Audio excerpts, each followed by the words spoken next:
I think procedures are very important. Decorum, that will give a better environment, not only for the senators or the congressmen, but also the resource persons. So, proper decorum, parliamentary rules, procedures should be strictly followed. Yeah. Not to take anything away from the previous Senate presidents, alam nyo, nung nanungkulan bilang Senate President si Tito Soto, malaki yung improvement sa decorum. Pati yung, di ba kung natatandaan ninyo, sabay-sabay kami papasok sa session hall. Hindi yung parang hinalong palengke. Dati, nung bago siya nag-take over, talagang naandun yung propriety. At dito, sumasaludo kaming lahat nung kasabay sa batch namin noon ng siya'y Senate President. At gusto namin, ako, for a fact, for one, gusto ko maulit muli yon. Yung napanood namin sa British Parliament, na kung saan, hear ye, papasok yung mga parliamentarians, yung mga MPs, very, very orderly, very organized. At yun pinatupad ni Senate President Soto nung siya'y Senate President. Sana maibalik yung ganong, sabihin na nating nasimulang tradisyon. Another question po. Newswatch. Hi, good morning po. Amar po from Newswatch. Sirs, just to follow up on, nabanggit po ninyo yung sa decorum. Paano po ma-describe, sir? Are you not satisfied with what is happening now in the Senate?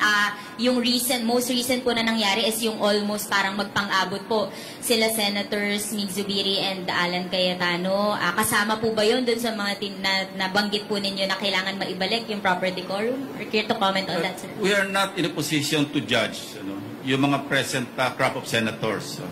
Kasi mga mature, sabi nga natin, senatus, mature na mga individuals ito. Yung root word niya, yung Latin word na senatus. Hindi para sa amin humusga na mali yung ginagawa nila o tama yung ginagawa nila. Ang sinasabi ko lamang, yung nasaksihan ko personally, nung siya yung nagsilbing Senate President, nakikita ko na medyo naaayon sa propriety. At saka yung aming titulo na kung tawagin kami mga honorable members of the Senate. Yung mga minsan nagkakainitan, hindi lang naman first time yung nangyari kay Senator Alan Peter Cayetano at saka kay Senator Mig Zubiri. Nangyari rin yan tulad nung aming panahon, meron din nagkakainitan. Kasi when emotions run high, hindi mo rin makokontrol minsan. Ang importante, hindi tayo tumutulad pa sa nangyayari sa Taiwan Parliament na nagsusuntukan at nagbabatuhan ng silya. Wala po tayo doon at ako'y nananalig na hindi tayo aabot sa ganun. Same as above. SP, since Senator... Binanggit kanina, kinumbinsi ko talaga si Senator Lacson, Ping Lacson. He is definitely an asset in the Senate. At saka talagang kailangan namin siya noon. Kasi mahina kami sa mathematics eh.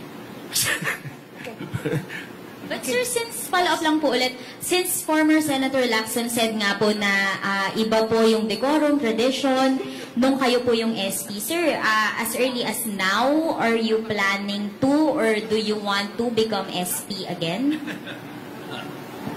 Being SP is up to your colleagues eh.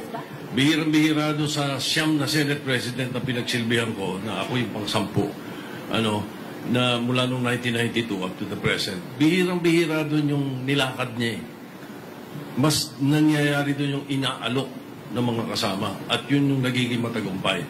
Pagka yung nilakad mo, usually hindi tumatagal eh. So, sa akin, it has not crossed my mind at this point. Sa akin kasi, we can always work, a regular senator. One very important committee that a senator should handle is the Committee on Ethics. O yung kung sa Committee on Ethics ka, you can always bank on decorum and proper parliamentary procedures. That should be followed by the Senate.